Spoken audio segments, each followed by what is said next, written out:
What is happening, my good people? Greetings. How are you? How's it going? How's everybody doing out there? What is the latest and greatest?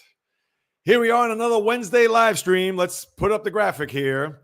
August 13th, year of our Lord 2025. Summer is just zooming along. And to think, Labor Day is 2.5 weeks away. I mean, I can't even wrap my head around that at this very moment. But that's where we have to stay in the moment.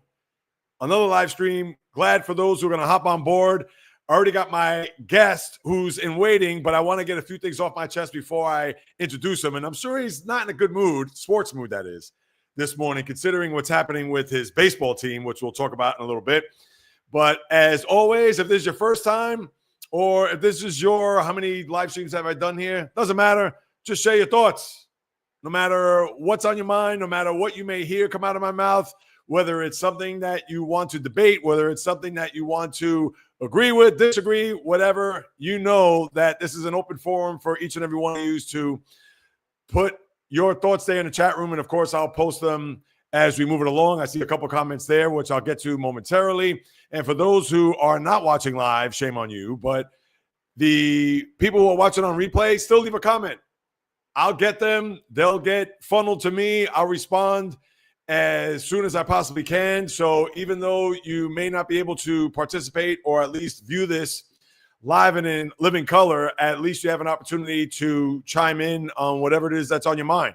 Just like I mentioned before, you agree, disagree with something, want to debate back and forth, we should definitely do that, or you should definitely do that, and I'll be able to follow up when need be. So with that being said, let me get to some of the comments here. Who's on board? Yes, of course.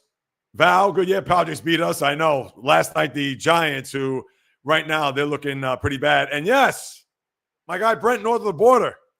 And I know somebody, I got to throw this out there if you don't mind, Brent, or maybe if I get your permission. But when it comes to people posting comments, especially on the content that I put, whether it's the shorts, the podcast, whatever else that I may put up on the channel, I know it's hard not to feel as if you don't want to get back at people. And I know that it's one of those things. Nike, my guy, I appreciate. Blessings to all. Blessings to you as well.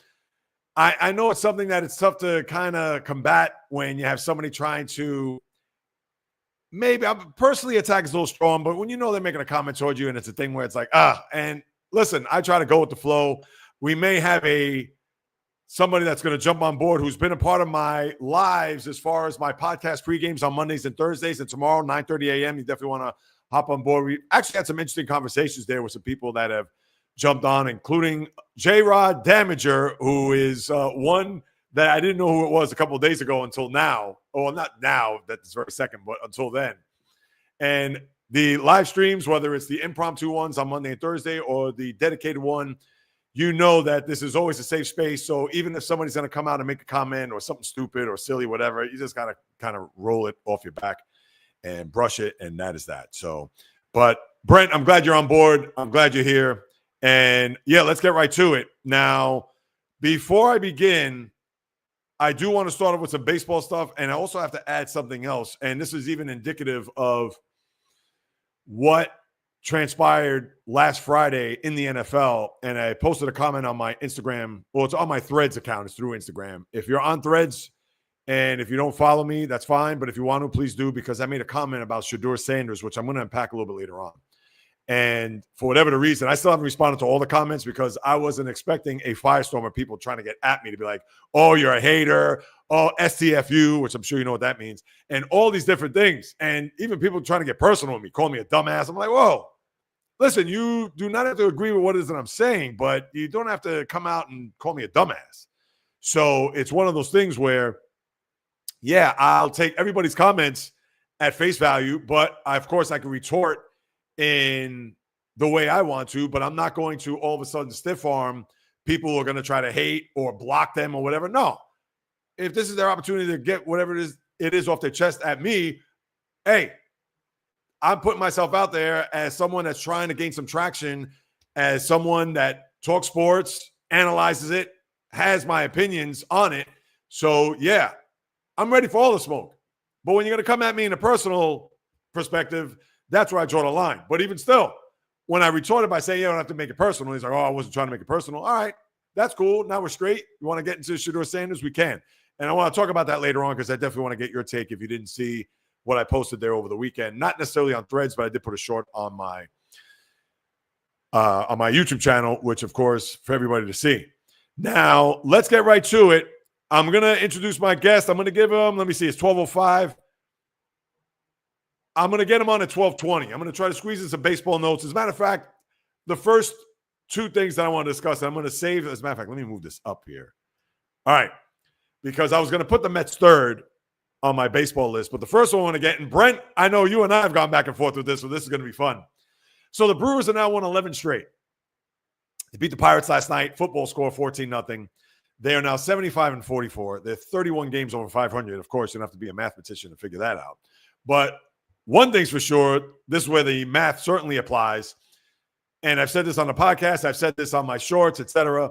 But now that we're here live for all of us to share, the Milwaukee Brewers since Memorial Day, and it's even unfathomable to think, their record is 48. Get ready. 48-16. 75-44. So do that math. Or maybe I got that wrong. 47. How about that? There you go. Obviously, math wasn't my strongest subject, even though I love math as far as adding, subtracting, more so adding when it comes to dollar amounts, which is something I'm aspiring to if you have listened to me over the last God knows how long. But anyway, I digress. Listen, you can't argue with what they've done. You can certainly look at them right now as the front runner in the National League. And I know there are fans in New York or LA or even Philadelphia, for that matter, that would certainly disagree with that. But with the way that the Brewers have played here, and when you look at their lineup, now their rotation is stacked. We know that that is the strength of their team, and even their bullpen for that matter. But when you have guys like Freddie Peralta and also Brandon Woodruff, who came off of that shoulder injury that he suffered in 2023. Quinn Priester has been a big surprise. We know about the rookie, Jacob Misiorowski. So, yes, their rotation is stacked. And then their bullpen, which is led by Trevor McGill, who filled in nicely for the departed Devin Williams, who, as we all know, is having a nightmare season here in New York. But for this Brewer team that give it up, and the lineup is not murderer's row by any stretch. Yes, you have Christian Yelich, who is the veteran on that team, obviously making a ton of money. Jackson Chourio, who has not played. He's had, I believe, a hamstring issue. But when he's in the lineup, he's definitely their young stud. But when you throw in guys like Joey Ortiz and Bryce Terang and Sal Frelick, and yes, William Contreras, who's been with the Cubs, as we know previously, and a guy that certainly is a very good catcher and a decent stick, this isn't a lineup that's going to have opposing managers shaking in their boots, but they do just enough. They score. As you see last night, they bombed Paul Skeens, and Skeens has had just a terrible season against the Brewers. He's 1.75 ERA against everybody else that he's faced, but against the Brewers, his ERA is almost 6. So for this Brewer team, where I understand you can't sleep, and you certainly can't just push them aside and be like, they're not going to do anything in October. Well, I kind of hate to throw cold water on it. And yes, we can't go based on past playoff performances to think that 2025 is going to be the same song and dance. No, and I understand that. But in my gut, watching baseball as long as I have, just like the guys that are in the room right now and are waiting, standing by to hop on board, the Brewers are a team that when you get to October, and let's say they end up with 101, 102 wins, best record in the sport, they're going to have home field throughout, if that's the case. Because there's not going to be a team in the American League that's going to touch them as far as record-wise, unless the Tigers get hot again, because I believe that's the team. Maybe even Toronto has a better record right this very moment. I don't know. But with the Brewers, as currently constituted, if they continue to play, maybe not at this clip, they're not going to win the rest of their games. But let's say they get 100, 101 wins. You know how much pressure is going to be on that team to win this year? And I get it. People outside of Milwaukee, they're going to look at them and be like, whoa, they got all these wins. Let's see what they're going to do in October. And that is my point. Knowing that they're not under the radar, they're not a team that is just kind of laying in the weeds that, oh, wait a minute, this team all of a sudden made it to the playoffs just like last year. Now, last year, they led in the NL Central pretty much from the midway point of the year because the Cubs, Cardinals, et cetera, they were not a threat. Where this year, the Cubs, although they've fallen way back in the pack, and the Brewers are going to win the NL Central going away, but now there's heightened sense of scrutiny. This Brewer team is going to be looked at as a team that could get to and may end up getting to a World Series. But They don't have the track record. And again, what does the track record of the last 7 years have anything to do with 2025? All right, you could argue that, absolutely. But my gut tells me that this team, although with a stacked rotation, as I mentioned, and a good bullpen, and a lineup that is certainly overachieved, doesn't necessarily mean it's going to translate to wins in October or a World Series appearance or being the last team standing on the MLB mountaintop to hoist that trophy over their heads. And I understand you can say that for a lot of teams. We can talk about the Dodgers. I get it with the pandemic year, but for them to finally get that World Series last year through an 162-game regular season, I'm sure that there was added pressure on them to win. Now, granted, they had past playoff performances that went into the toilet. And now that they got the piano off their backs, I understand there's still going to be pressure because of their talent, their payroll, and expectations. But at least we could cool the jets on them if they don't get to a World Series. Same for the Mets. Although the Mets have pressure on them based on them bringing in Juan Soto from the Yankees this offseason. And even though they're piecemealing it with their rotation and their lineup, although good, but has been wildly inconsistent as of late, last night notwithstanding. And, of course, I'll get to the Mets in a bit. But when we look at even the Phillies, who have been to a World Series in the last 5 years, they've been to the postseason, as we know. Now, they precipitously have gone backwards. 3 years ago, they went to a World Series, lost in a Game 6. 2 years ago, they lost in brutal fashion, up 3-2 to the Diamondbacks, and they lost Game 6 and 7 at home, which was inexplicable. And then last year, they lost in the division series to the Mets. So does that mean, do they make it to the wild card and therefore lose in a wild card round? Who knows? But those teams have the experience, and those teams have boppers in their lineup and good rotations for that matter. Technically, Philadelphia and LA, a lot better than the Met rotation. But this is what I mean. The Brewers, who have not shown on a big stage that they've been able to deliver. And we could even go back to last year, which is pretty much the same team. I get it, no Devin Williams. I get it, no Willie Adames. But it's pretty much the same cast of characters. To me, what has this team learned from last year? And now having a big regular season that's going to translate into October.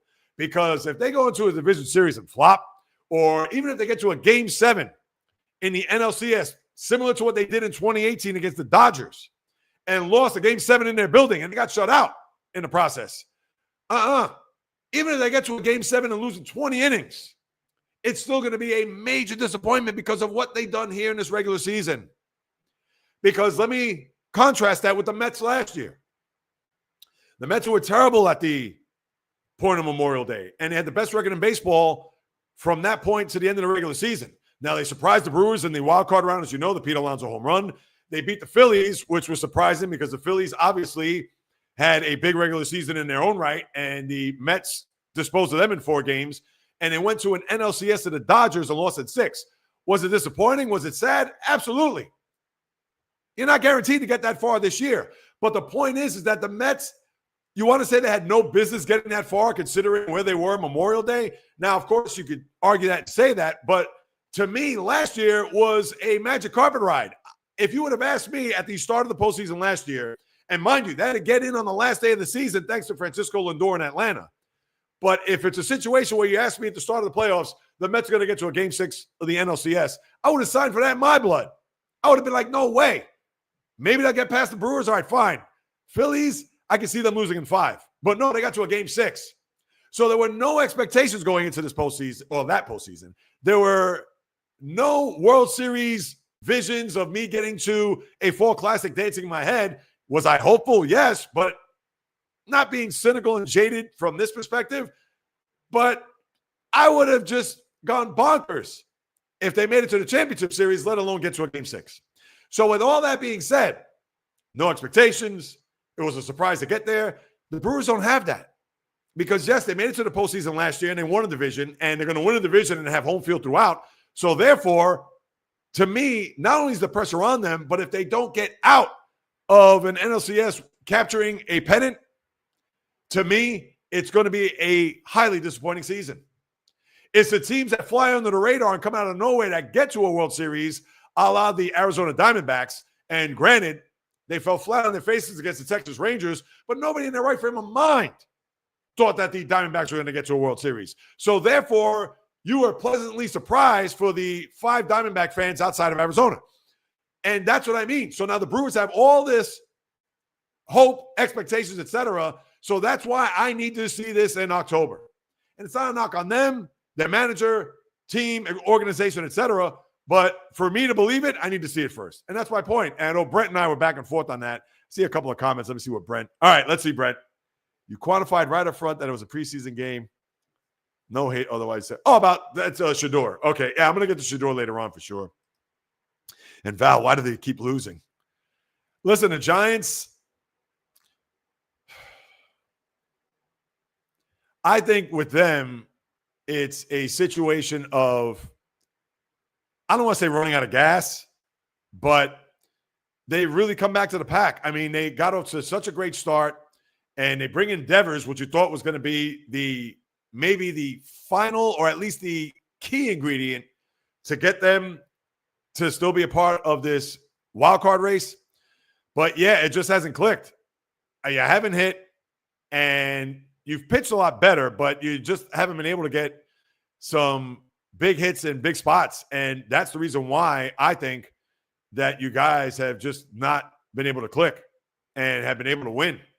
Now, you didn't win 2 out of 3 against the Mets 2 weekends ago, but since then, with the Pirates and losing to San Diego the way you have so far, and San Diego's hot right now, I understand, but yeah, it's unfortunate that you guys have not been able to stay in the race. I know that they're 6 back in the wild card, or maybe even 7 back at this point because the Mets won and they lost last night. Twins no longer for sale. Ooh, that's not good for the Twin fan. Now, as I pull up the standings real quick, yeah, you're now 7 back. There's no way, and you're 5 games under 500 right now? No, 4 under 500. And 7 in the loss.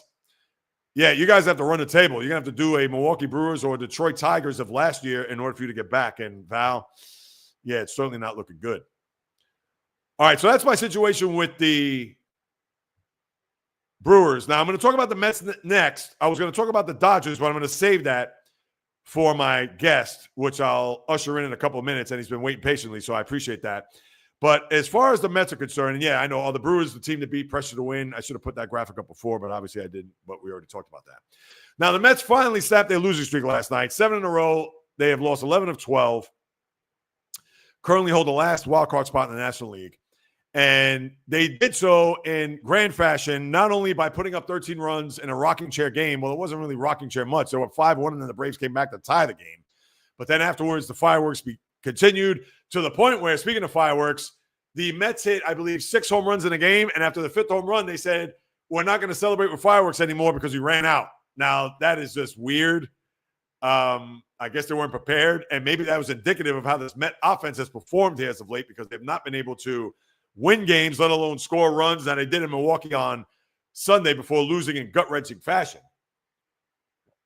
But hopefully this will be the start of a turnaround, because the Mets should beat up the Braves here. The Braves are out to sea as far as any hope of anything this year.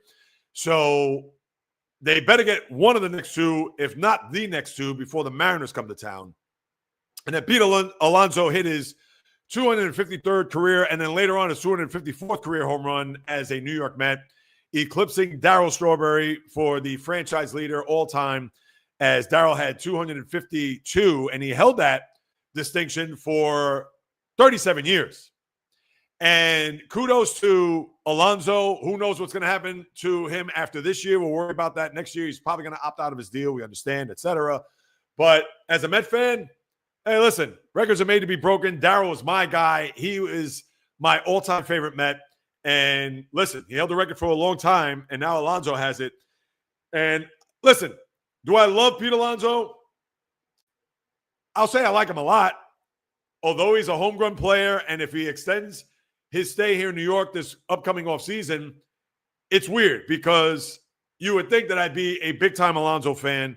In fact, the guys that I like on the team, and although they've regressed this year, for whatever reason, I love Francisco Alvarez and even Mark Vientos for that matter. And yes, not that I don't like Pete Alonso, but it's equivalent to me liking David Wright, because I was never a pom-pom David Wright guy when he burst onto the scene back in 2004. And we understand he's an all-time Met, etc., in the Met Hall of Fame, the whole deal. But I was never in love with David Wright the way I've been in love, let's say, with Darryl Strawberry, or even in love with a guy like, going way back to the Met fan out there, Lee Mazzilli.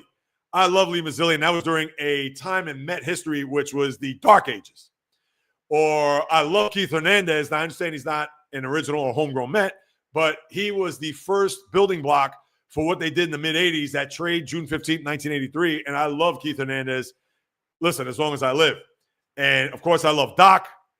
I also love Piazza, but not in that way, too, because he was a Dodger. And to me, although I love him, but I wasn't in love with him the way I should be in love with, let's say, Pete Alonso for that matter, or even Francisco Lindor right now, or you want to say Juan Soto. Now he just got there. So, but of course, I'm going to root for him. I have love for them.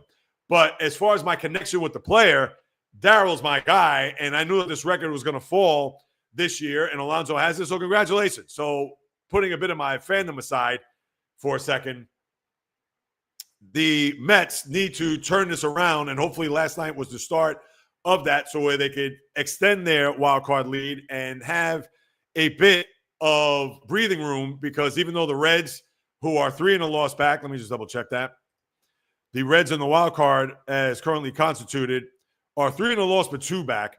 So it's a scenario where whatever distance that they could get in separation from the Reds, you know that maybe with a bit of a winning streak or just win series. Because if you win series, that'll play out in its own right. So, yes, it'd be nice for them to reel off 7 in a row after losing 7 in a row, considering this 11 out of 13 currently constituted. The streak prior to that was a 7-game winning streak. So hopefully they could bookend that with a 7-game winning streak in their own right. But guess what? I'll take 2 out of 3. Give me 3 against Atlanta. I'll take 2 out of 3 over the Mariners over the weekend and then take my chances from there. How about that? So that's what you have with the Mets. And let's see how they fare over these next 2 nights against the Atlanta Braves. All right. Now, I'm going to get to some comments before I introduce my guest. And let's see. Let me just scroll up here a little bit. What do we have here? All right, Brent. Sending additional greetings to Felicia, Jacqueline, Nike, and soon to be. Yeah, exactly. Yes. Now, I don't know. Is Felicia in the house? I know Felicia's on my podcast pre-games on Monday and Thursday at 9:30 a.m. Nike, Montas in the bullpen. The Mets pitching back. No, yeah, I know. Thankfully, Montas. I mean, to me, I could have told David Stearns not to sign him. And listen, I wanted Walker Buehler, and he's been on the shelf this year. So I would look bad if I was a GM too. But, yeah, I could have told you Frankie Montas wasn't the guy. So I'm with you on that, Nike. And then James, what's up, my man? Mets and Yankees got to give with the Braves. Yes, exactly. Or back to misery. I know the Yankees always beat the Twins, and they'll play them again tonight before they go on the road. I think they play the Cardinals this weekend, if I'm not mistaken. So, yeah, Nike, we got you in Montas, absolutely. Yes, Brent saying what's up to James and vice versa. I love the camaraderie in the room. I go Felix Millan and John Milner were my guys. Yes, the first baseman or second baseman and first baseman, respectively. That's going back to the 70s, of course. And, yes, Mets starters have to go past 4 innings. There's a joke. That goes to you, Mr. Clay Holmes. It's a disaster. All right, so with that being said, we'll continue to chat here, people. I'm going to introduce my guest here as we move it along. So let me pull up the banner first in doing so. All right, so Monday I picked a name out of the hat. Last week I had Val B, who obviously is one of the followers, supporters of the channel, of the live stream, etc. And this week, as I don't have a drum roll, but I'll add him to the stage, is none other than Bio Zio. So let me put up his graphic here. Bio Zio 186 joins the live stream, my man from the West Coast. So last week I had Val from the Bay Area, and now we go down to 5 to LA.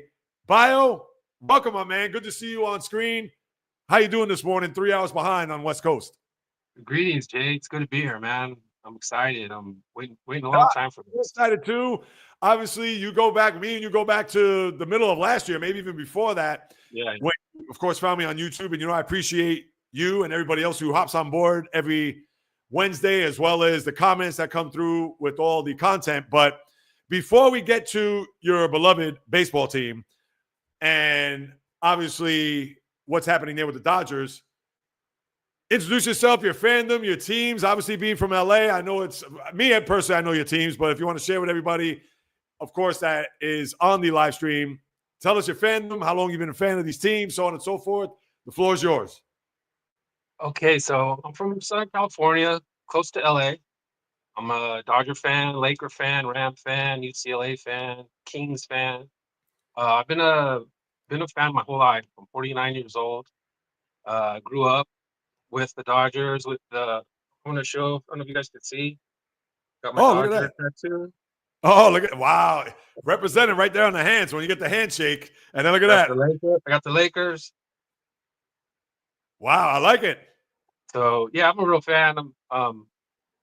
It's pretty tough. Lately with the Dodgers, this last month and a half has been pretty tough. And the crazy thing is, they're still in first place. They're tied now, but um, yeah, their bullpen's just been depleted.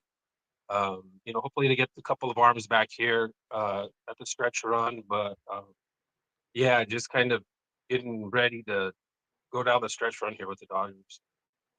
And that's the thing, man. You guys have been decimated by injuries. And you would think if this was New York, they'd probably want to have the team physicians, the strength and conditioning coaches, and everybody out in their ear because to have, especially your pitching staff and your bullpen in particular, no Michael Kopech, no Bruce Dog Gratterall, Evan Phillips, who has Tommy John. And that's not even including Blake Snell, who we know is back, and Tyler Glasnow out for portions of the year. Roki Sasaki. I mean, you can't even make up how your pitching staff has literally been put together with scotch tape and bubblegum. And then to think, even with the Padres now deadlock with you guys, that you're still tied for first place. And even though, like you said, the last month and a half has been brutal, but yeah, you're still in good shape, I think, regardless, even with the Padres coming to town this weekend, which is going to be a monster series. Yeah, the Dodgers got a 10-game stretch here coming up, starting Friday. They got 3 games at home against the Dodgers, the Padres, and then they go 4 games out to Colorado, and then they go out to San Diego for 3 games. So tonight they got the Angels, but the next 10 games after that's going to pretty much prove who's going to, I think, come up on top on the division. Absolutely. And in fact, I'm actually put the graphic up there. Dodgers dead even with Padres and NL West, and lose to Angels, as we'll unpack that. And let's go to the Angels here, because I'm sure you got to be just head spinning, considering that the Angels, we all know that they're down the freeway there in Orange County. And I know Ohtani last night with the heroics there to break the tie in the ninth, and then it just imploded. You lose in extras. And you, for whatever the reason, whether it's the Brewers, and I get it, you can say the Brewers, all right, fine, as we talked about the top, 0-6 against them. But now, tonight, if you don't win, you're going to be 0-6 against the Angels this year. And that's just indicative of how this Dodger, I'm not going to say season, but maybe this stretch and even parts of the season has gone, similar to my Mets, where I got swept by the Pirates in Pittsburgh, the Rays, and then you saw it by Cleveland. So I don't know. Is there any explanation there as to why you can't beat the Angels here over the course of these first 5 games? I think the Angels, it's similar with the Brewers. It's almost like when they play the Dodgers, they play. I don't want to say they play harder, but they take the game to the Dodgers. They bunt, they sacrifice, they steal bases, and you don't really see that too much from most teams. And so Right. sometimes I think it catches the Dodgers off guard when a team like Milwaukee, they're just stealing bases on the Dodgers every inning. And it's almost like a prize fighter. You get hit in the face a couple times and you don't know what's going on. And next thing you know, they're down 2-3 runs, and they have to wait for Ohtani to come up to hit a home run to tie the game or something. And I think that's kind of what happens. The other teams are just playing baseball, where the Dodgers are, I don't want to say they're overlooking their opponents, but they're not playing with fundamentals like Milwaukee does. That's what I've really noticed about Milwaukee. They're playing with fundamentals. And then here's the other thing, too, which I'm curious about. And obviously, you follow the team closely. Do you think in your gut, is this a situation where the Dodgers now, here we are on the dog days of August, obviously we talked about their pitching staff, their bullpen, how it's been decimated by injuries, that they're just trying to get to the finish line, meaning that I think when it's all said and done, they're going to win a division. And even if they lose the division, they're not missing the playoffs. But do you think that they just have their sights set on just getting to the end of the regular season? I know they're not thinking, oh, I just wish October started tomorrow, but this is a veteran team. They've been down this road before. Obviously, they won a World Series last year. So although there's always going to be pressure in LA, but it's not the pressure of, geez, we haven't won a World Series through an 162-game season. Watching it from afar, do you feel like they're just going through the motions, like, oh, they just want to get to October, or is it just the opposition just playing a lot crisper and better than the Dodgers are? So this kind of reminds me of, I'm going to date myself. I know it's a different sport, but this reminds me of the 1995 Houston Rockets when they won the second championship, I remember. when they were injured the whole season. All they wanted to do was just get to the playoffs. It didn't matter what seed, if they backed in, if they were playing good. They just wanted to get to the playoffs and take their chances. I think that's what the Dodgers are right now. They want to get to the playoffs. Obviously, they want to win a division and be the number one seed, although it's probably not going to happen. They're not going to get that number one seed, but they just want to get to the finish line. And hopefully, Snell's back. He's been pitching decent. Glasnow's been pitching good of late. Yamamoto's been good all year. Kershaw, you still don't know. You just kind of feel like Kershaw's still going to get hurt coming down the road here, but they're just holding on to the playoffs come, and then they're just going to let go. And, they have the experience with winning World Series last year. So there's nothing special. The 162-0 is far gone. Yeah, we So, kidded about that. yeah, they're just waiting for the playoffs to come. Yeah, because me from afar and not really keeping my fingers on the pulse with the Dodgers day in and day out. But of course, I follow, and obviously with them being the defending champ. But something tells me that that's what's going on there, because they know that once they get their guys back, and hopefully they get them back, you would think by the start of next month, so they can at least get fine-tuned toward the end of the regular season, and then come October, it's full steam ahead. But it's just weird how this team going into the year, they over-under win total, I believe, was 104.5. So if you pick them to go over, they'd have to win 105, which wasn't out of the realm of possibility. And just like you mentioned, they started off either 8-0 or 9-0. And I know we teased back and forth talking about, they're on their way to 162-0 when they got their first loss. 161-1. And now here they are, I believe, 68-52. Let me pull up their record real quick. And yeah, that's exactly what it is. That, to me, I think that they are just going through it. They know that they're in the dog days. And I'm sure there's going to be a stretch here where they'll catch fire and maybe even gain some separation from the Padres. But I would think that after the final game against the Angels, they'll have a day off, and then the Padres come to town. I think that series will be telling, because it's in their building. Padres have beaten the Giants 2 straight, and I think they're playing a 4-game series up in the Bay Area. So we're going to see whether or not they're going to go into that series in a slumber and come out firing, or they're just going to kind of play it by ear, so to speak, and then maybe see if the Padres are going to try to put their foots on the necks, and then the Dodgers may come up from that. I don't know. What do you feel as far as the Dodger attitude going into that series this weekend, which obviously is going to be for first place? Well, I mean, I think the Dodgers will always downplay the rivalry. Right. I think Padres are more, they're chasing the Dodgers, but there hasn't, as far as this year, it hasn't really been. I don't want to say the Dodgers haven't been tested, but there just hasn't been. The teams were close in the beginning of the season, but there just really hasn't been that test from their own division to kind of like wake them up and say, okay, come on, we got to go now. So, and I think this is that time when, they've got, besides Sasaki, they've got pretty much their whole starting rotation will be healthy. So, it's time now to, like you said, to push the gas down and, try to win it. No, absolutely. And I'm curious to find out right now. Now, who knows, this may change as we get deeper into the month of September. How do you feel about their chances? I mean, I'm sure you think that obviously with their talent and experience, et cetera, that they could certainly get back to a World Series. And I wholeheartedly feel that way. But as a diehard Dodger fan, do you think they could get back? Do you think they're going to get? I'm sure you think they could get back to a World Series, but do you think they're going to go back to a World Series and defend their championship? I think they can do it. I mean, the fan in me wants to say they'll do it, but the pitching just hasn't been consistent enough to, when you get to the playoffs, you got to have locked down pitchers. And besides Yamamoto, they really haven't had that this year. So to just all of a sudden think that when the playoffs come, they're just going to, Blake Snell is going to be Cy Young Award. And, these guys it's probably not going to be like that. But I think with the Dodgers, this is what it reminds me like of the Mets. The Mets, you talked a couple of days ago how they the Mets have game changers, Phillies have game changers, Dodgers have game changers. Brewers not so much, but Yep. I think that the Dodgers are kind of like the Mets, where um, they have those game changers, and you have to get, especially in the playoffs, you have to get ahead early. And guys like Pete Alonso, Lindor, those guys, when they get those early home runs, that can put the team over the top in the series. And it doesn't matter the pitching. I think the Dodgers fell victim to that a lot last year, where teams were jumping on them early, and then it takes the fight out of them.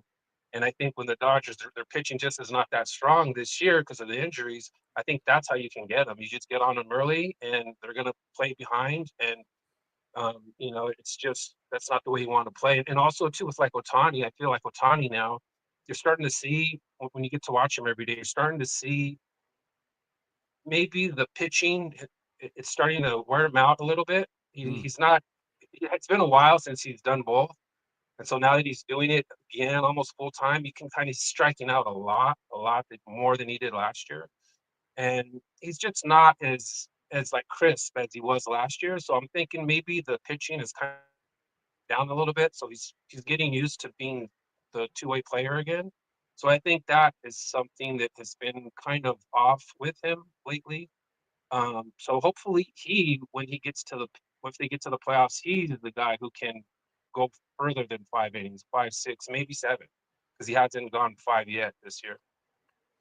Yeah, and that's the interesting thing about Otani, and I see comments there, so we'll get to those in a minute. And of course, keep flooding those comments, people. We'll get to them, and we'll certainly put those up on the screen momentarily. But for Otani, and that's an interesting point too, because when he was that two-way player for the Angels, they were not in any pennant races. There was no pressure. There was no, oh, geez, I got to go out there and maybe pitch on, instead of his regular rest on 6 days, he's going to pitch on the 5th day.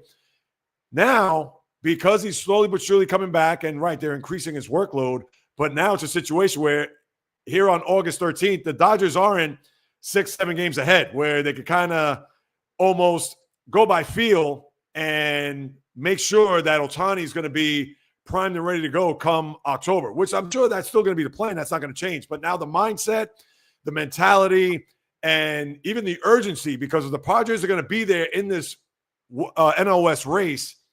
It's a situation where, who knows, maybe the Dodgers, I'm sure they're going to try to extend them to that 6th game, to pitch on that 6th day. But will they even approach them on the 5th day to say, hey, listen, we're now a game behind them in the standings, and we're going to need to move you up? A lot could be determined here throughout the stretch on whether or not he has that optimum postseason. I don't know. Is that something you agree, disagree? What do you think about that? Yeah, I mean, I think I think once they get the playoffs, it's going to be interesting to see with the 6-man rotation how they're going to chop that up into what playoff division series. I guess they're going to go with what pitcher pitches best against the team. But they've got four starters in there who can pitch, and I'm surprised. I'm excited to see who's going to go first. I don't want to see Kershaw as a 1 or 2, but Right. I'm surprised to see how that's going to break down, because um, I I believe this is like the first start season that the Dodgers have started that 6-man rotation. So as a fan, you normally could break down the pitching rotations in the playoffs, but this year you can't really do that because you don't know who's going to be there, and then you don't with Otani, you don't know if he's going to be a 4-inning guy or a 5 or 6-inning guy. Yeah, and the other thing is too is that the good thing is that they could put one of those guys in the bullpen. So we know that if Snell, Glasnow are healthy, I would think this would be a rotation. And probably Yamamoto, Snell, Glasnow, and Otani would pitch game 4, I would think. Now it'd be interesting, because what if it was a situation where the Dodgers somehow, some way fell into the wild card? And we all know it's a best of 3. And let's say if they have it set up where it's Yamamoto, Snell, Glasnow, and I'm sure they probably would keep it that way, righty, lefty, righty. But would they even think about putting in Otani in a series take all if it was a game 3 in a wild card? Or would they just save him for a game 1 in the next round? Although Yamamoto will have full rest if they go and play on a division series. But that's a fascinating thing, because obviously you don't have to worry about a 6-man rotation once you get to the playoffs, but you could certainly maneuver and think where if it's a game 3 and you feel like you want to put Ohtani out there in a game 3, then fine. Or would you rather just put him on ice for a possible division series appearance? But let's say if Glasnow stinks up the joint, then I guess you could put in Ohtani for a few innings. It's fascinating in that regard, and I'm sure the sports talk will go bonkers if it's a thing where Glasnow pitches game 3 and he gets bombed, and then Ohtani doesn't get in at all, and therefore they're going to second-guess Dave Roberts.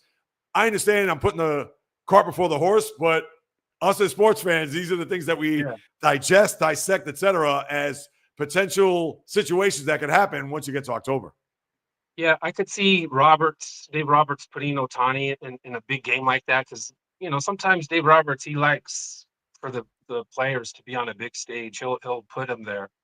I think, I think Roberts, though, sometimes he can micromanage too much in the playoffs. And when you see the Dodgers play all season long, they play a certain way. And then when they get to the playoffs, for some reason, he manages the team different.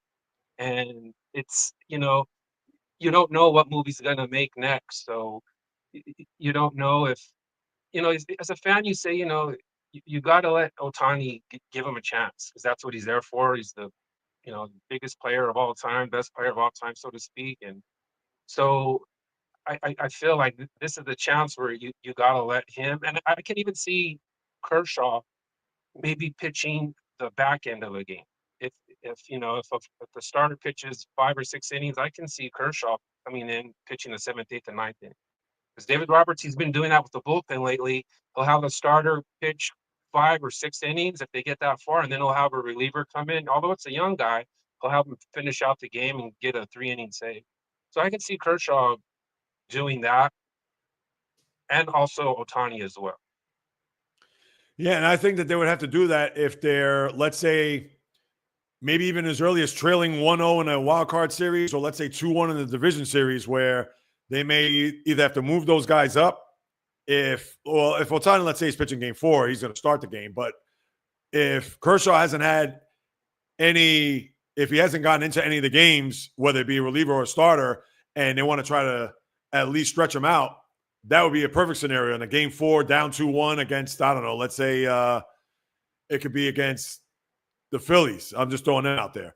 And it's a situation where, all right, if Ohtani doesn't have it in the first 3 innings, you could put in Kershaw to at least stabilize the middle innings to get to your bullpen, as opposed to just saying, well, we're going to save Clayton Kershaw if there's a game 5, or we're going to save him for the next round. Obviously, you got a point where there is no tomorrow, so therefore you're going to have to use your arsenal to the best of your ability. And that's interesting how Roberts is deploying his pitching staff in that regard, because it also gives them the reps to know that come postseason, this is probably going to be the same way it'll play out.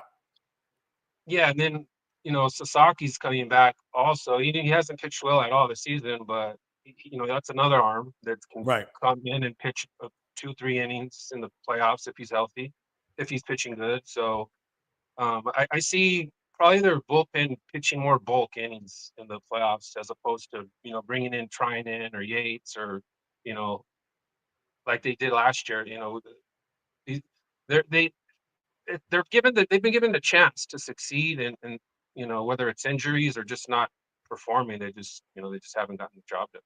Yeah. All right, before I get to a couple other things regarding your teams, let's get to some of these comments here, because I see we got quite a few. Let's start as I scroll up here. I know James had the last one. Met starters have to go 5 innings. Yeah, exactly. Hey, Nike's saying what's up to you, Bio. And Brent, believe it or not, no, Ripley's mind was Cleon Jones. Tommy. Oh, is that right there, Brent? Now you're going way back. You're going to 69 Mets in that regard. And Nike agreeing with that.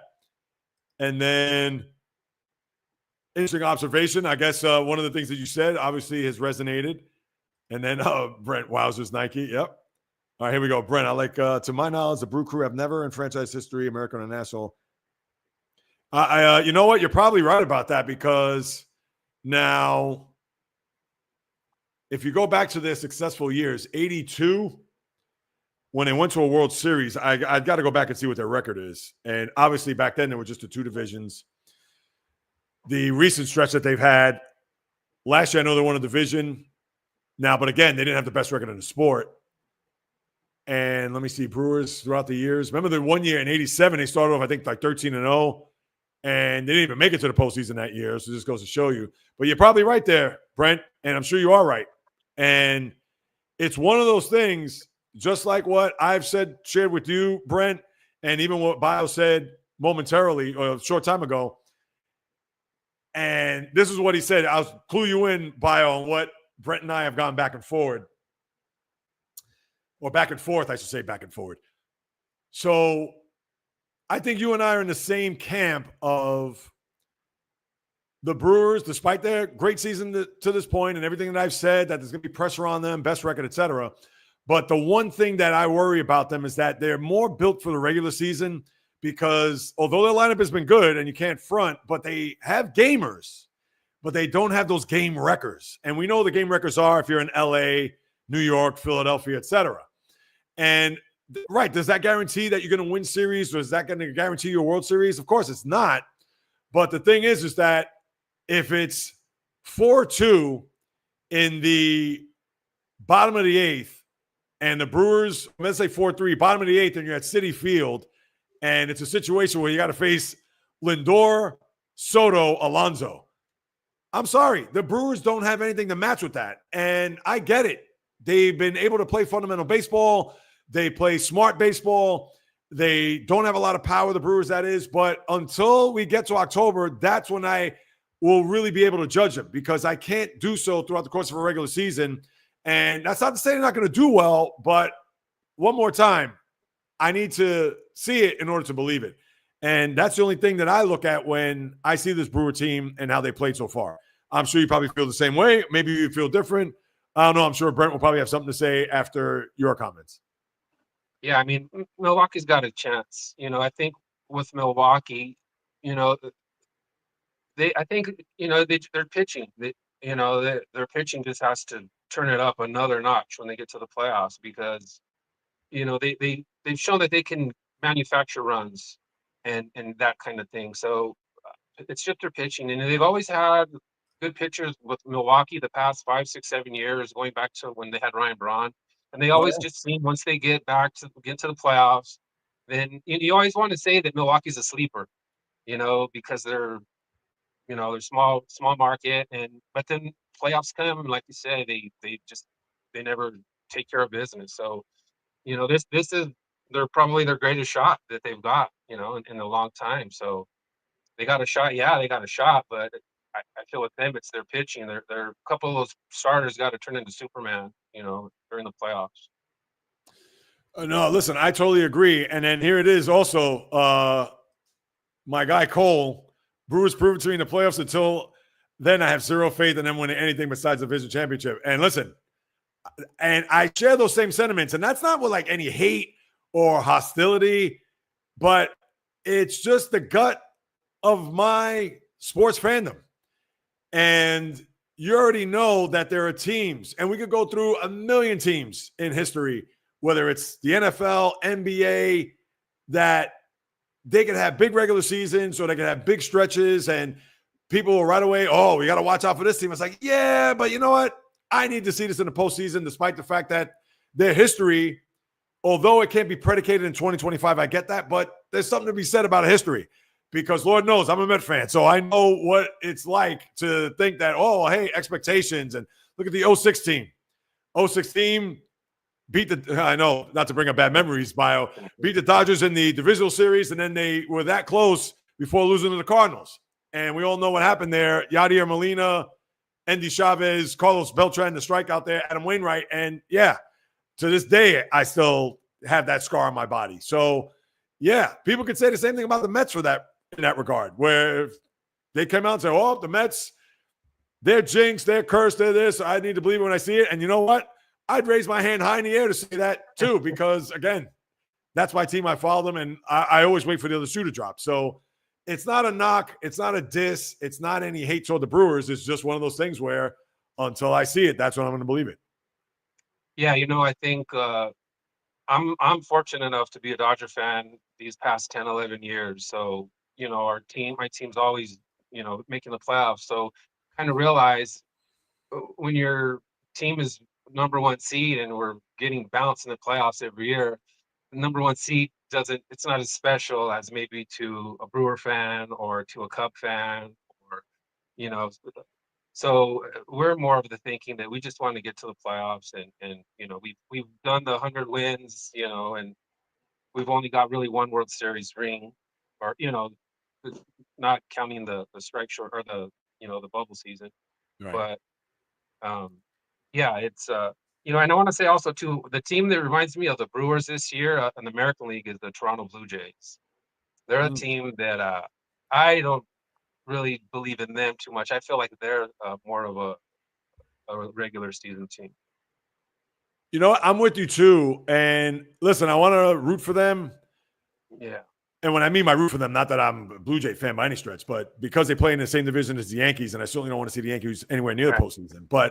And that's just my own personal bias. But right, the way they played here over the last, I'd say, 6-7 weeks, they've really put themselves in a position where, wow, Toronto's a team that you're going to have to look out for. But again, when you look at their recent history, and I understand people say, well, what does that have to do with this year? But a lot of those players are still on that team. So it's a thing where, did they learn? Did they gain whatever experience from 2022 when they lost to Seattle, when they were down 0-1 in the series and they were up 8-1 in the fifth inning or whatever it was against the Mariners, and they ended up losing, I think it was 11-9. So what did they learn from that? Or when they lost to the Twins the year later, and the Twins never beat anybody in the postseason. And right, what have they been able to glean over those few years? And those guys are still on the team. Vladimir Guerrero, Bo Bichette, George Springer was on those teams. And those are the veteran guys. And if anybody should corral them, it'd be Springer, because he's won a championship. And again, bad memories for you, Bio, when it comes to Springer and his days in Houston. But to me, that's the most important thing. I don't have my trash can. Yeah, exactly, and the monitors, etc. So, yeah, I'm with you. And it's just a gut feeling that I have. Again, it's not a knock or diss. So, yeah, you and I share that same sentiment. All right, let me go back to some comments here real quick. Let me see. We got Brent there. I know Val. Yeah, I know. Not good there, Val. You guys now well in the 500. Brent, only 2 games under. Oh, yeah, exactly. Baby steps to 500 and build. Never know. Lightning strikes. Again, they're going to have to pull a Detroit Tigers of last year if they're going to do that. Kershaw, sure. Yeah, on Friday. That was a good throwback. I mean, 2 guys that are going to the Hall of Fame. Yeah. And I know the Dodgers won that game. I don't know if Scherzer got the decision. That I should know, but I'm not too sure. But anyway, I know they won 2 out of 3. And then, Cole, what's up, my man? I know I posted your comment there earlier. Brent saying what's up as well. And then Nike, the most dramatic moment I remember about the Dodgers was Gibson living out of the dugout. Oh, yeah. I mean, who could forget that? And then now that I got you on here, Bio, we'll have some fun here for a quick second. One of the most brutal losses that I've ever had as a Met fan. And Nike, I know you're on and you could attest to this. And I was watching this in my friend's apartment, 1988, Game 4, Mike Scioscia. I mean, that's all you need to bring up to a Met fan, and obviously to a Dodger fan. I'm sure you got a big smile. There you go. That to me, that almost set the franchise back, because 89 they lost to the Cubs in the division the following year. 90 they lost to the Pirates in the division the following year, and in 91 they fired Davey, and it was just a mess. And oh my God! And I just remember so vividly too that series the day before, and that was a wild series when you think about it. As we turn back the clock here, I mean, Game 1, the Mets were down 2-0 in the 9th inning, and Jay Howell comes in and spits the bit, to where David Cohn comes out, who was the starter in Game 2, saying that Jay Howell was a high school pitcher. Mm-hmm. And then Cohn got lit up in Game 2, so the series is tied coming back to New York. Game 3 was the wild game that had a million rain delays. It was a sloppy, cold, rainy October day. And then you had the scenario, speaking of Jay Howell, where his glove with Bart Giamatti in the stands, he gets thrown out with sandpaper in his glove, and the Mets had to come from behind. Kirk Gibson making that stretch catch on Mookie Wilson, but they were able to get a bunch of runs there. And then, of course, the Game 4, which was epic, 4-2 in the 9th inning. Gooden walks John Shelby. Scioscia hits a ball out to the bullpen. And then they lose in extras thanks to a Kirk Gibson home run. I believe it was in the 12th. And then they had bases loaded with Oral Hershiser coming in. And, I mean, that series was crazy. And then, of course, game 5, they had a 6-0 lead off of Sid Fernandez. Game 6, David Cohn gets his revenge. And then game 7, Hershiser. I mean, what could you say? They lost 6-0 there in a shutout.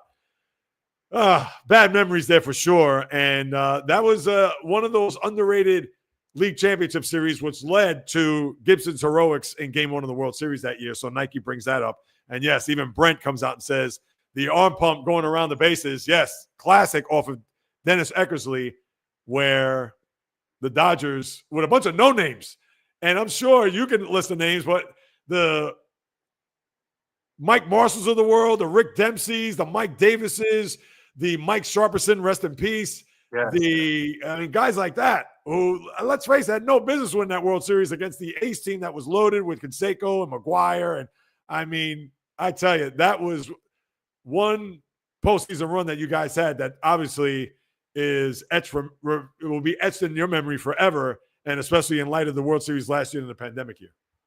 Yeah, it set us that win in '88, unfortunately, but it set us up for like the next 30 years. We could have won one since, but yeah, amazing time. Remembering all those games, you know, the fly ball that Kevin McReynolds hit in the, you know, blue center field. John Shelby drove, missed it, and then next game, same thing. He hit that little fly ball to John Shelby, who was able to catch it.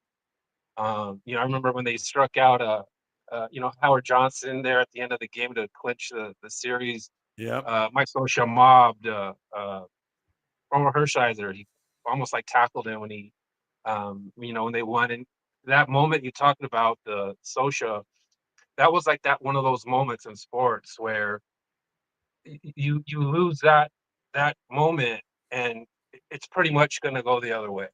But you know, he hit that home run and it pretty much switched everything. I remember as a fan thinking like, okay, you're going to be down 3-1 pretty much, you know, and 3-1 is hard to come back from in any sport, but Right.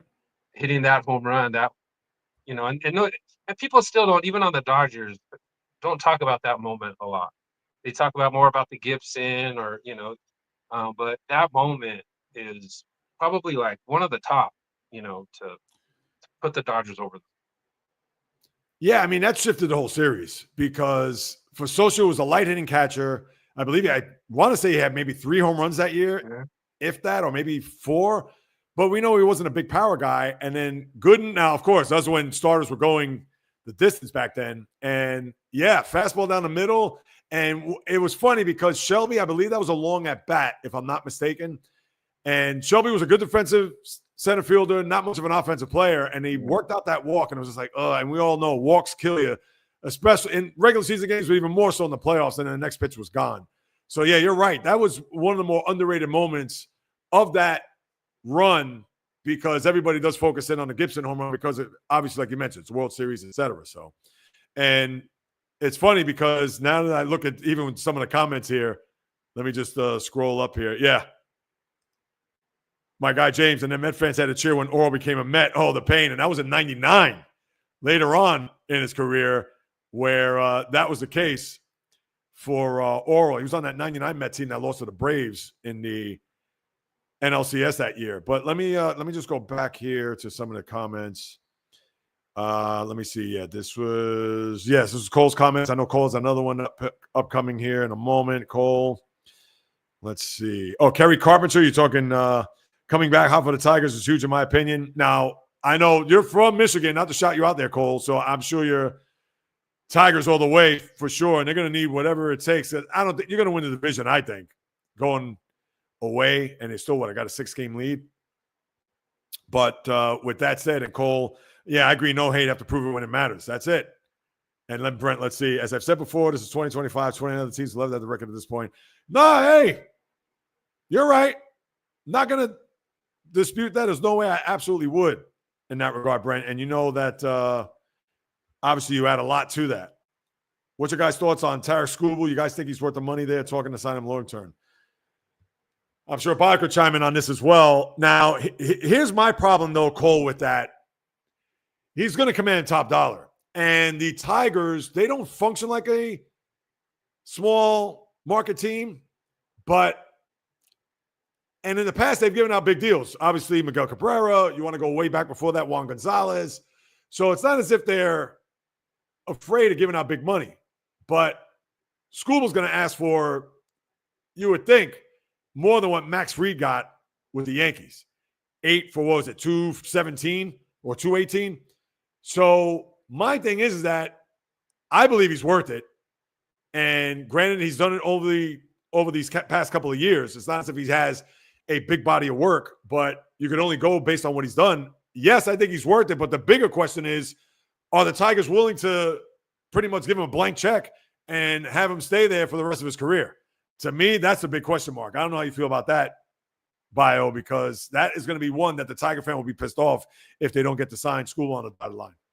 Yeah, you know what? I think he's the best left-handed pitcher in baseball. And what I like with the Tigers is I know Flaherty's not a top of the line pitcher, but I like that 1-2 punch in a playoff series to start a series of Screwball and Flaherty. That those are one of those moments where you can jump on the other team and come out quick. And if you can get a 2-0 lead with the Tigers with their first two pitchers, that they're in good shape. That it is pretty interesting. They're going to have to. He's going to have to be the top paid pitcher in baseball at some point. So are they going to have enough money to re-sign another one of those young guys that are Mize or any of those guys who are on the rotation? It remains to be seen. But I like him. I like what he does, and I seen him pitch a couple of times, and he. For the left-handers, you don't really get to see that many dominant left-handers over the last few years, but he's one of them. Yeah, he's definitely one of them. I mean, him, Garrett Crochet, he's another guy, of course. You want to throw in Snell when he's on his game. He's won 2 Cy Youngs, but I understand that, to me, if he stays healthy, he's definitely in that discussion as a top left-hander in the sport too. So, but yeah, Screwball's had a tremendous run here, and it looks like he's probably going to go back-to-back as far as the Cy Young goes. All right, Brent, thank you for the new analytic. Yeah, for the Twins beating the Jays. That was in the postseason a few years ago. And then Golden giving up the home run, a homer. Are you referring to – oh, yeah, I'm sure he's being Gooden as far as that scenario with Socha. Brett Butler catch, Nike. Now, Brett Butler did play for the Dodgers and the Mets, I might add. Yep, Doc giving up the homer. Yep, yeah, I know you corrected yourself there, James. Good. And yes, as I mentioned, Cole, Michigan State trouble. The game is over, right? The trouble with the snap. Are you talking about, wait, now you're not referring to the game against Alabama or Michigan State? Oh, with the snap, that was that terrible loss that you had to Michigan State a few years ago? I think if that's what you're referring to. Now, let me see. I looked at her and said it's not over yet. Leave the big house again. Oh, very sad day. Yeah, that had to be – was that with the muff punt? Yeah, with that snap there toward the end of the game. Yeah, that was a brutal loss for Michigan. I remember that. That was a Saturday night game, if I'm not mistaken. Best loss for Michigan State. Michigan was Appalachian State. Oh, yeah, that was going back in the early 2000s, I think. Yeah, that was oh, my God. I never forget when that happened. That was a shocker. That was kind of like that loss last year with Notre Dame when they lose to Northern Illinois or something at home. What was that about? Yeah, definitely one of those shocking regular season college football games. I know college football is back in 2.5 weeks, which is crazy. All right, James, then Met fans had a cheer when Oral. Yeah, I touched on that. James, yeah, man, 13-12 for the Mets. Very good, Nike, yeah, in that 99 season. All right, Cole, I really don't see, in my opinion, Tarek is the new age David Price. Ooh. Now, I know he pitched well against the Astros in the wild card round. Now, I know he lost the game. He gave the grand slam to, who was it?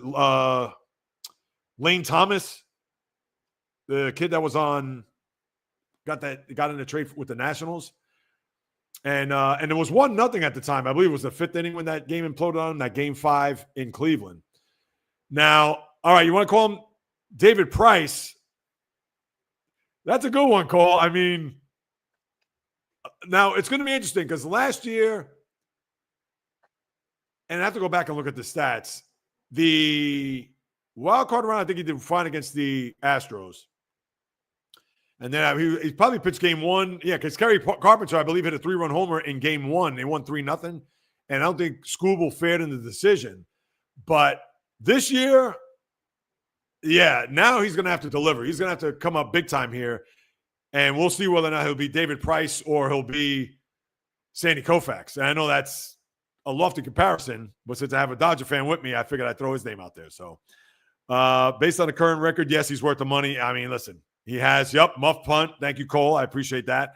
Appalachian State was 07. Yeah, I said early 2000s, but I remember that too. I was sitting in my old apartment and watching that unfold. I said, I can't believe it. It was one of those, you can't believe what you just saw, to use the Jack Buck call on Kirk Gibson. And for saying that he needs to leave the show now. Cole. And then, so is this, again, not hating. I call sports as I see it, in my opinion, betting. Yeah, no, I hear you. And that's, listen, and that's a good sports fan. Nothing wrong with that. And there's nothing wrong with Brent saying that, hey, this team has played well. You can't dismiss it, so on and so forth. That's fine. And that's why we have these debates. That's why we go back and forth. And it'll be interesting because once we get into October, and especially when the playoffs begin, and certainly when we do the live streams, I'm sure that's when it's really going to start to get a little bit heated in a sports discussion. So definitely looking forward to that. All right, Bio. Listen, I want to be mindful of your time because I know I've had you on for like well over 40 minutes, but there's a couple things I want to say before I let you go. Well, two things on the Laker front. One, what is the buzz there? We know Luka signed that extension. We know he's fit, slim, and trim. LeBron, I know I've gone back and forth with Brent on this, on whether or not. Now, LeBron's going to be on the team. I know you could talk about what Rich Paul said, that, hey, he wants to do what's best for his career at this point, blah, blah, blah, et cetera, et cetera. But any early buzz, considering that camp is about a month from now, no, a little bit more than that. Yeah, maybe like 6 weeks. Any early buzz about the Lakers going into this season, knowing that this could be LeBron's last, or could there be a shakeup in order? I'd like to hear your thoughts as someone who's obviously a diehard Laker fan. Yeah, I think the news that is out there right now is more about Luka being in shape. They keep showing him pictures, or he's working out, or he's thinner, or look at him now. Look at he has abs now. You know, it's more about his weight than anything. I know it'll start to kick up here in a little bit. But the thing that is interesting to me is that a guy like LeBron, like, he's gonna go on a farewell tour. I feel like all the great ones kind of do, and Right. he loves the spotlight. So the fact that he hasn't announced that yet, that isn't going to be his last year, um, I sure hope that he's not on the Lakers in 2 seasons. I feel sometimes he slows them down a little bit. I just don't see the Lakers getting over the hump while he's on the team. But I'm excited for Luka and for the new era, so to speak. This year, it kind of feels like it's in limbo. They're going to be a playoff team, I believe, but can you beat Oklahoma City? Even though the Lakers played good against them last year, I don't know. I think Oklahoma's just they've been together too long. They have more. They have more experience together. Where Luka, he's in there now, and there's still that. Whose team is it? Who's going to have the ball more in their hands? And I feel like as the season goes on, you've got to give it to Luka and give him more of the opportunity because it's as many points as LeBron scores, it's just a different feel out there when you can get a younger guy in there who's going to play harder on the defensive end. And I know Luka doesn't play defense, but I think you got to get those younger guys in there now, I think. No, I agree. And here's the one thing. I'm not doing this to pick on LeBron, but I'm sure all Laker fans feel this way, or at least a good Laker fan. I don't know. Maybe the 20-year-old, they may look at it and be like, oh, if they're going to have a statue of LeBron outside of crypto.com, that, yeah, they'll be the first ones there to watch the ceremony. But I'm sure as a lifelong Laker fan, and we understand that now LeBron's going to be what? I think it's his 7th or even going, let me see, 18. I think he's going on his 8th year in LA, which is almost hard to fathom when you think about it. How do you view him as an all-time Laker? Now, we all know that he's not going to eclipse Magic, Kobe, Kareem, Shaq, going out Jerry West, Elgin Baylor, etc. But does he deserve to be in that discussion? Or God forbid, if the Bus family, I know the Genie has sold their team to Mark Walter, but I could already see that there's going to be a statue outside of crypto.com with LeBron, which they shouldn't be if you ask me. But you're the Laker fan. How do you feel about LeBron as far as just him being a Laker, and where does he belong among the all-time greats? I mean, he's definitely up there, but I feel like I think I saw something where, and I don't know if this is correct or not, but LeBron will have played longer with the Lakers than Wilt Chamberlain did. And if Wilt Chamberlain is this legend and you got to give him statues for being with the Lakers, then you have to do with LeBron because he played more. But I don't. It's different because LeBron's at the end of his career, and so it's just different. I don't. He's not greater than Kobe. I still think if you give me one guy to win a game, even both in their primes, I'm going to pick Kobe because Kobe, you know, is he has a killer instinct in an All-Star game, and Yeah. you don't teach that. So there's that All-Star game where he got on LeBron for passing up that last second shot, and I Yep, think I remember. those little moments like that, you know, and so he's not greater than Magic. He's not greater than Kareem. As far as a Laker, Right. it's a different time now. Free agents, you go to different teams, but I mean, he's definitely top five. I mean, they just retired Michael Cooper's jersey this last season. He's not in the Hall of Fame. He's great, but yeah, they'll probably retire both of his number as well, and probably give him a statue. I don't know.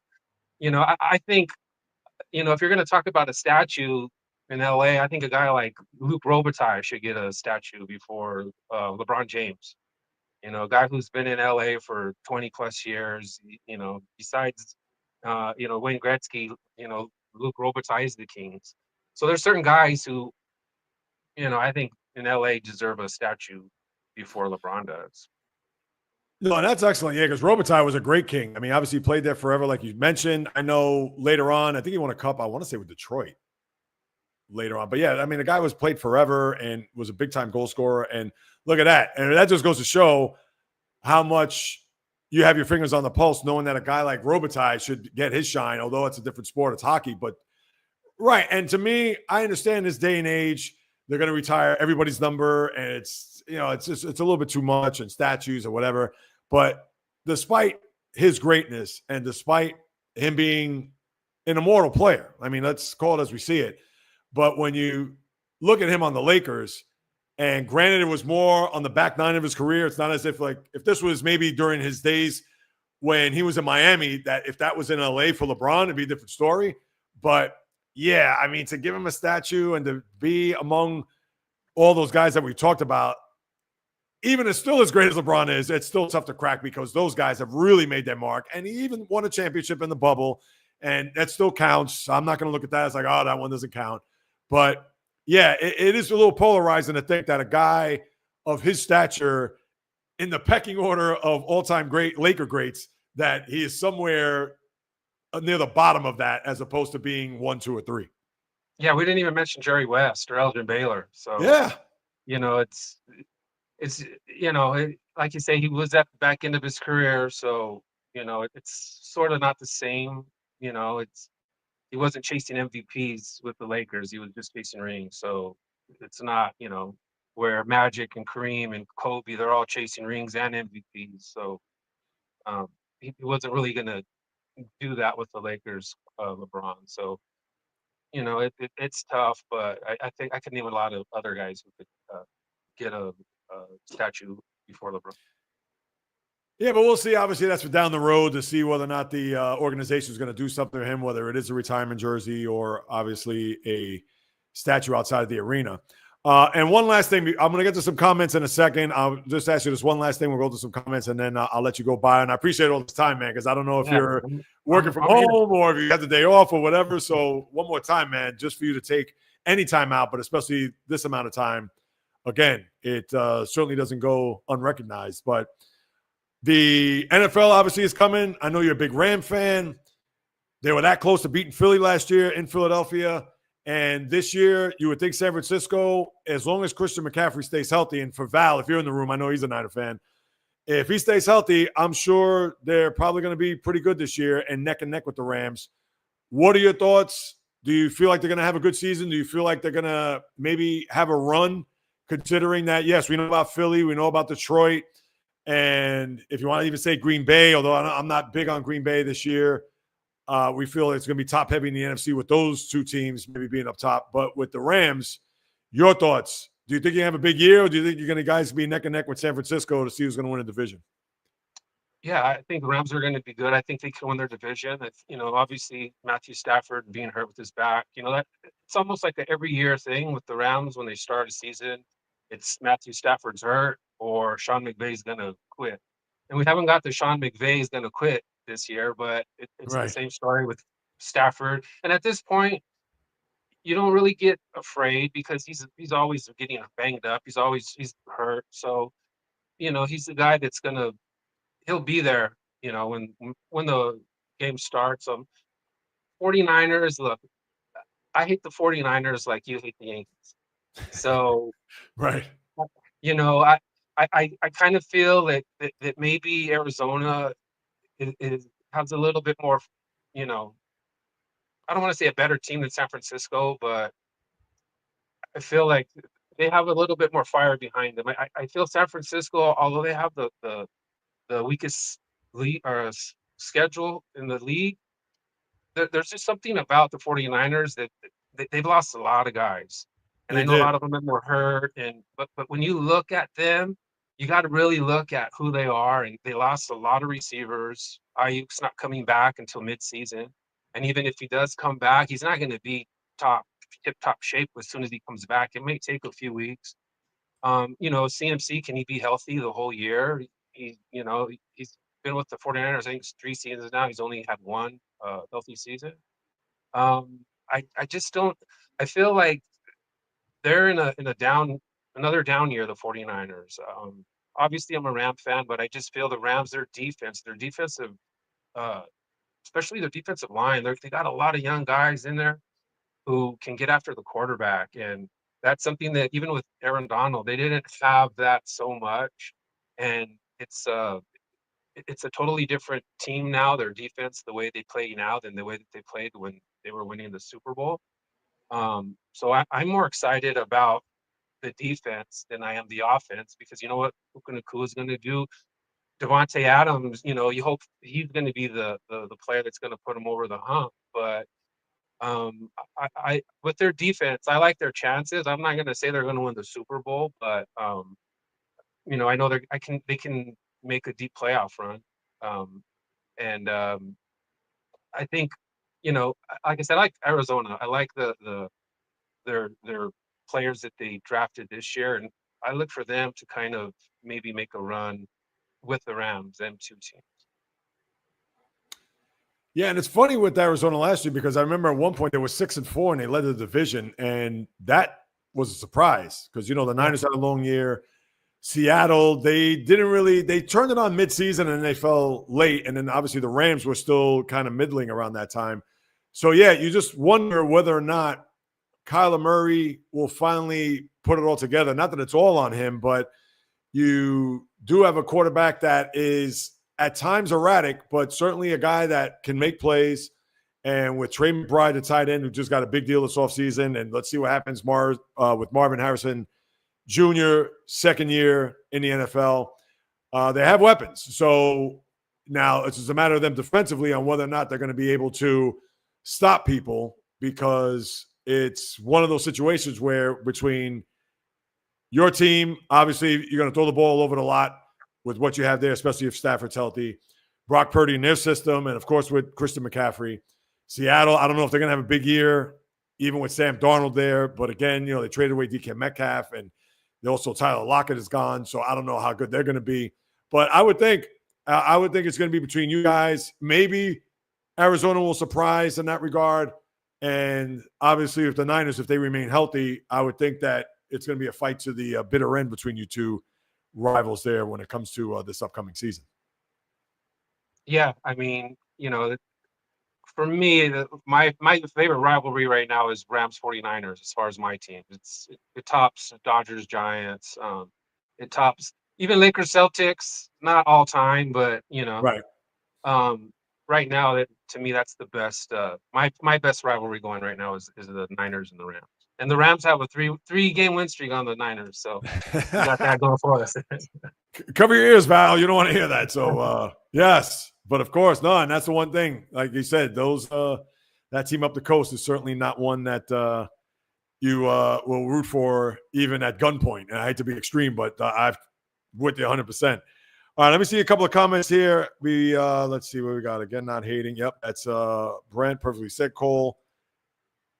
Brent, all right, Brent Wowen. Let's see. Is it killer instinct or just wired to win and win only? Lucky Luke for Drobitai. Is it killer instinct or just will to why? To me, you have to. To me, I think it ties in. Brent, I know you're referring to Kobe, the discussion that we had with he and LeBron, and then I'll let you go on that one. On that note, there, Bio. Yeah, when you have that athlete who has that killer instinct, that has that in their DNA, I mean, it's tough. It's tough to, and I get it. Not everybody's going to have it. And if you can only imagine if LeBron had that killer instinct, and in fact, the only time that I could even think about LeBron having anything close to that killer instinct, and again, it falls back to against my team. Game 6, 2012 Eastern Conference Finals in Boston when they were down 3-2.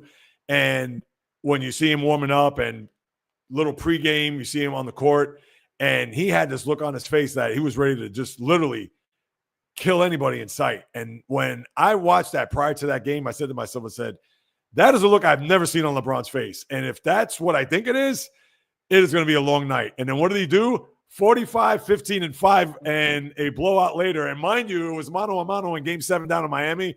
But, yeah, that was the LeBron that I thought we would never see. And if that was the only time we've ever seen it in his NBA career, it certainly came at the most important time because that was by far the biggest game of his career at that point. And unfortunately, a lot of guys don't have that. And even LeBron to a certain extent because he doesn't have that just F you, get out of my way. I don't care if I'm playing against my mom. I'm just going to destroy you. And when you have a player like that, you already know that you have greatness that you're witnessing in front of you. So, I mean, that's the only thing I could add to that. And, of course, Brett saying, wonderful show. And, of course, great meeting you here from the chat room to the screen, etc. And Brent will get a shot, too. I got a couple of names that got to pull out of the hat on Monday to see who will be my guest for next week. So, what goes around comes around there. But I don't know. Anything else about you want to say? Yeah, I want to show you. I got a ring. I went to the Dodger game of last week, and they were giving away the World Series rings. So hopefully, this will be good luck. That we got the rings from last year. So. Oh, hold that up. I'm gonna give you a close up there. Ready? Oh, that's a wrong view. I wanted to get. Hold on. Get my layouts here in order. Stand by. I got the side by side. I want to get it to where I got you dominant. No, we don't want that. Technical difficulties from yours truly. All right, how about this? Hold on. There you go. Much better. Wow, check that out. Yeah, that looks pretty good. Yeah, I got it's Ohtani. It's an Ohtani ring. So. Is it really?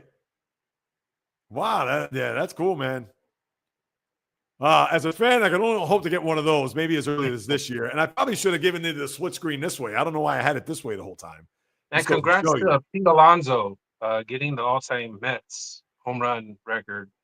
Yes. Beat Joe Strawberry is a big milestone. No, it is. I mean, it's been a long time coming. And my apologies for watching this, having Bio here on this layout. I should have had this in the full layout. So, again, I'm sorry, guys. Yeah, nice swag there by Brent. Yeah, no, that is a beautiful ring. But for Alonso, yeah, that was listen, if you're a Met fan, you celebrate it, but that's it. But here's the other problem I have. You ready for this, Bio? And I get it. This is the world we live in 2025. They're going to have a special ceremony before tonight's game on Alonso getting this achievement. Do we really need that? I mean, it's not as if he gotten, let's say, a 3,000th hit or if he hit his 500th home run. That, all right, you want to celebrate that? All right, fine. But they celebrated last night. He got the applause. They got, whatever. And there's no need to even embellish it or to have a night for it. That's just me. Maybe for the 20-year-old, they're excited. They want to hear what he has to say. I don't know. Maybe I'm just old. Who knows? Well, they're gonna come out with the bobblehead now so they can sell it. Oh, of course. I mean, that's next. Right. And it's probably going to have him like holding up the bat or whatever. Yeah. Who knows? But yeah. But no, it was a remarkable achievement. He had it for 37 years. So obviously now it belongs to Alonso, and congratulations to him. But go ahead. I just want to say real quick, I'm waiting for Ohtani to break the Dodgers record. Eric Karros has the LA record, and Ohtani's going to shatter it at some point. So you don't realize how long a team will have their all-time home run record until it's actually broken.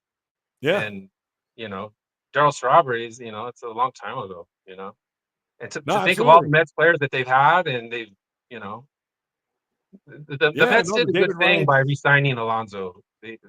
He's a Met. Yeah, and that's going to be interesting to see what they're going to do this coming off season on whether or not they're going to re-sign him. But of course, that's for then.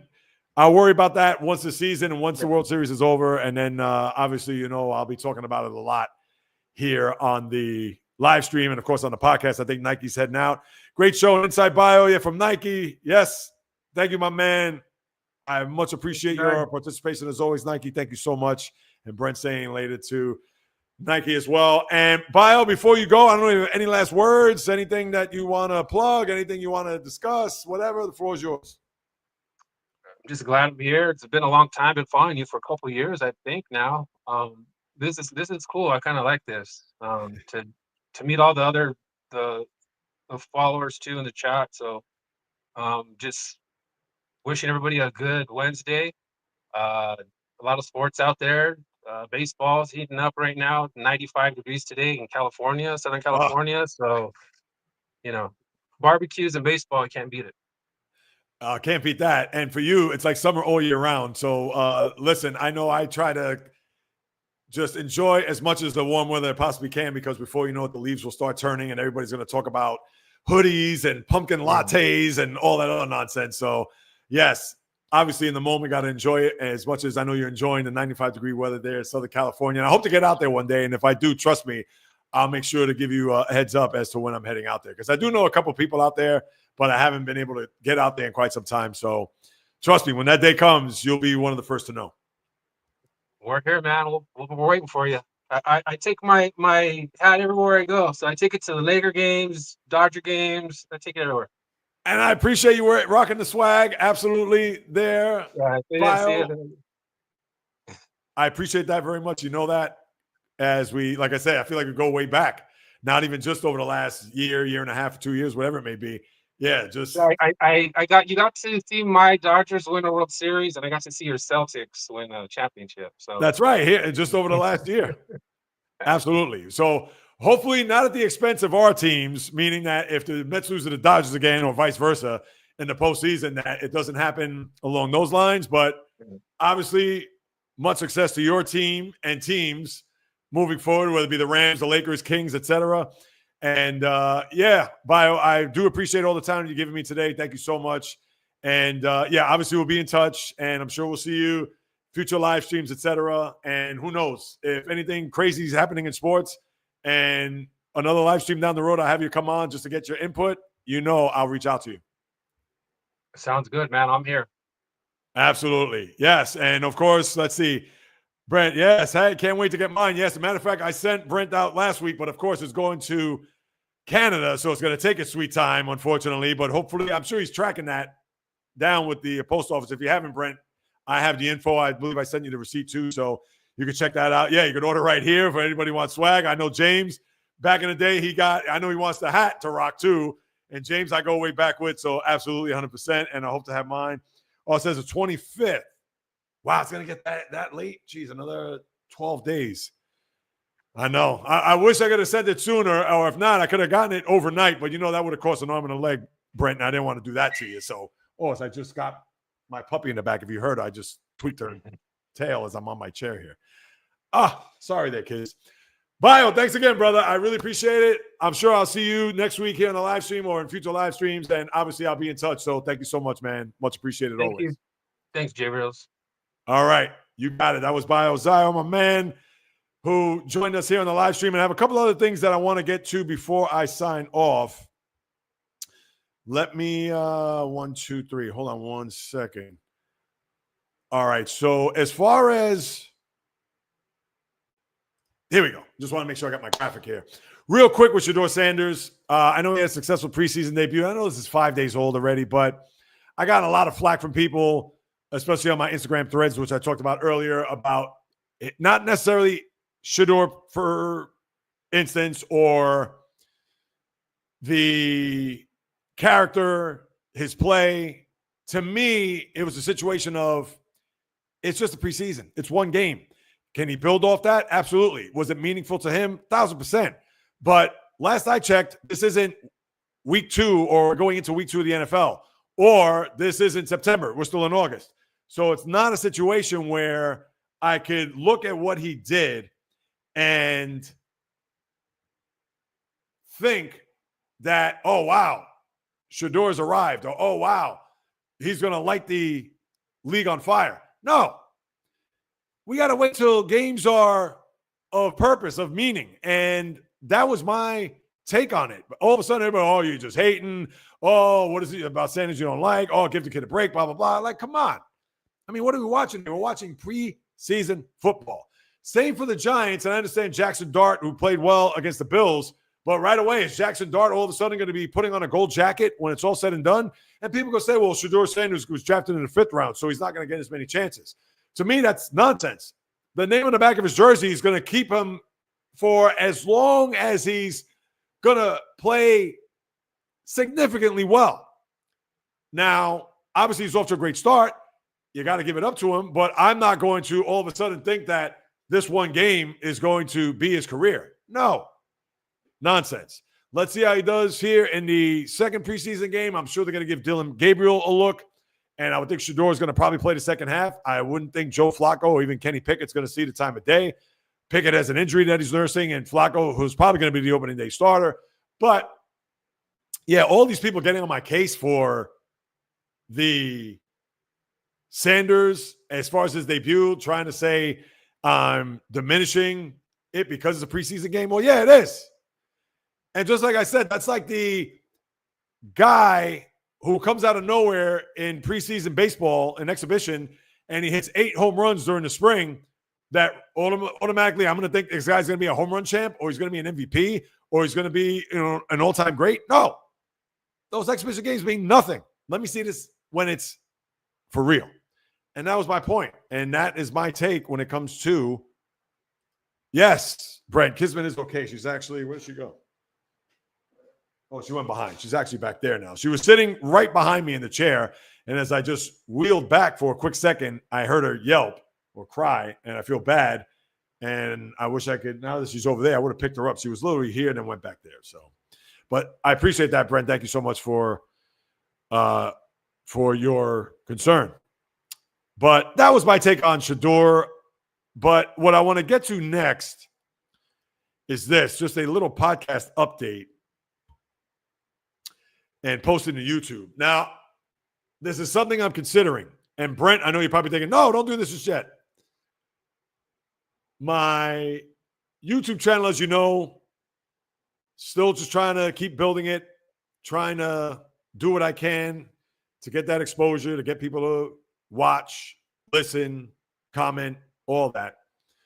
But I know that the podcast, I know it's just me sitting at my desk talking for an hour, and I get it for some, they can't get enough of it, and there's others that in the day and age that we live in, they're not going to sit, whether in front of their TV or phone, and watch me babble for an hour about what's going on in sports. Now, that's not to say that the video is going to be gone. No, it's not. And this isn't something that it's rash or it's going to happen within the next day or week or so. The podcast update on YouTube, I may, and of course, feel free to comment in the chat room. I may not put up on YouTube because when you're putting up long form content that is not resonating. Now, if I have a guest, an interview, let's just say on a podcast, and post that up there, and if it gets traction, then that's a good thing. the podcast hasn't really gotten a lot of traction. I think one of the podcasts that I had, I got to go back and look, had maybe 76 views. Now, in a lot of those views, of course, people are probably watching 5 minutes of it, or they're not watching the whole thing based on the analytics and the retention for those who watch a particular podcast. So I'm really contemplating on whether or not to put the podcast on YouTube, which I release every Monday and Thursday, as you know. But I'll still put the podcast, obviously, Apple, Spotify, as well as the video on Spotify. That I will continue to do. The video on YouTube, I may not do. I'm still thinking about it. I'm probably going to give it another week or so before I come to a conclusion on whether or not I want to put the podcast on the YouTube channel, because the channel isn't the J Reels podcast. And I do have a J Reels podcast separate, as a separate channel, which I haven't put any content on, nor have I even announced it. But I have it there on the back burner just in case. So one more time, for those who consume the podcast on YouTube, I may not have it in the, I'll just say the near future. Or how about the not too distant future? I may. It's just something I'm thinking about. I'm contemplating it. I don't want to do it. I wish I would get like a few hundred views. That'd be great. But like I said, the most I've gotten was 76 that one time. This was maybe a few months ago. But, you know, I'm getting into teens. I'm getting into 20s. But that's about it. And again, the retention isn't as long. I got to shout out Brent, because I know Brent watches my content. So you are one, my friend. Thank you so much, as always. And I'm sure there's others too. I'm sure Bio watches and has watched the full amount, maybe Val. But again, I get it. Everybody wants the bite-sized portions of podcasts. They want the snippets. They don't want to consume the whole thing, and that's fine. But for the channel, I may not put forth, but you'll get enough of a heads up on whether or not I will do that, just so you're aware. And who knows, if I get enough of a groundswell where people are like, no, J Reels, you got to put it back on the channel. And maybe I'll tweak it. I'll do something, or maybe I'll take snippets of the podcast and post it, which I have in the past, but I could be more consistent in doing so, of putting that on the channel. So there, if it's going to start to gain traction with just the sound bites or the snippets of whatever it is that I'm talking about, obviously that'll be a different story. So just wanted to put that in your ear and in your mental Rolodex moving forward. So any thoughts, suggestions, comments, questions about it? Obviously, you could do so between now and the end of the live stream, which I'll get to momentarily, because I'm going to start to land this baby in a matter of minutes. But for those, I want to hear what you have to say, because although this is me navigating this endeavor, but your contribution, your input, feedback is important. And I want to present it to you, guys and gals, and see what you think, what you feel, etc. So, and I see a comment there. Let me see. Oh, that's Val. Padres Giants, 12:45. Oh, they're right. So they already. Oh, 12:45 your time. Yeah, I'm thinking, wait, the game started already? Yes, that's 12:45 your time. Val. So, yes, let's see if they can avoid a sweep there. No, there's 4 games. So they don't want to lose the first 3, I'm sure, if you're the Giants. But as far as posting to YouTube, I'll keep you guys up to date with that as we move it along. Tomorrow, the podcast pregame, 9:30 a.m. I've had a pretty decent showing here the last couple of times, including Cole, who I finally know who you are now, and I mentioned that before you signed on. So, Cole, I appreciate you hopping on board today. If you're still on, I don't know. But whether it was Cole, I had a few other guys, a Niner fan that chimed in. Let me think of his name if I could remember off the top of my head.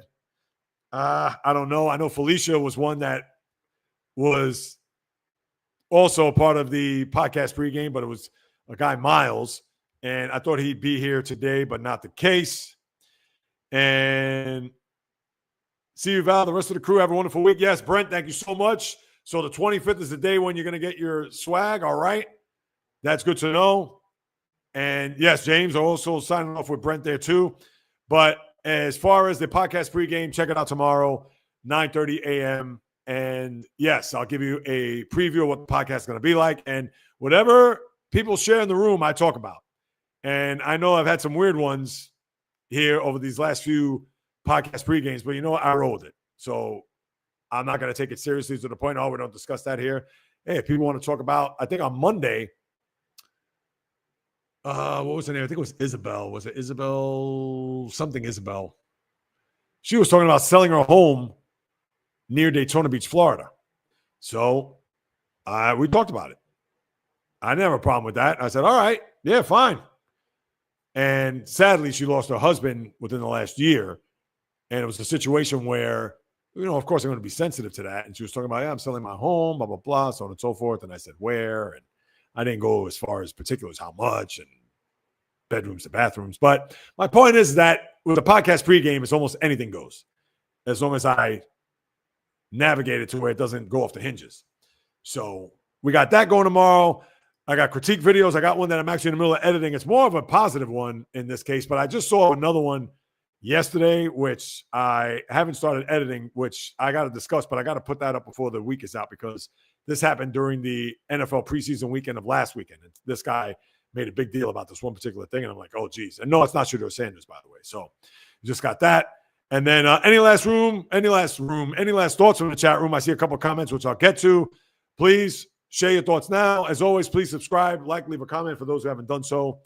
And we all know about the live stream every Wednesdays you see on The Crawl, latest edition of the podcast, as you all know, coming tomorrow. I would say around between 12 p.m. Eastern and 1, maybe on the lower side, maybe even before that, because I've been posting roughly around 12. Sometimes I even get to post as early as 11:30. So you want to keep your eyes peeled for that. Thanks to all for stopping by live or on replay. And if you're on the replay, please leave a comment. And speaking of which, let's see what we got here. Brent, you as well, James, saying be good, as I mentioned there. And also look into Ringverse. They have grown big time into Ringverse. Uh-oh, do I need to look that up, James, before I sign off? Ringverse.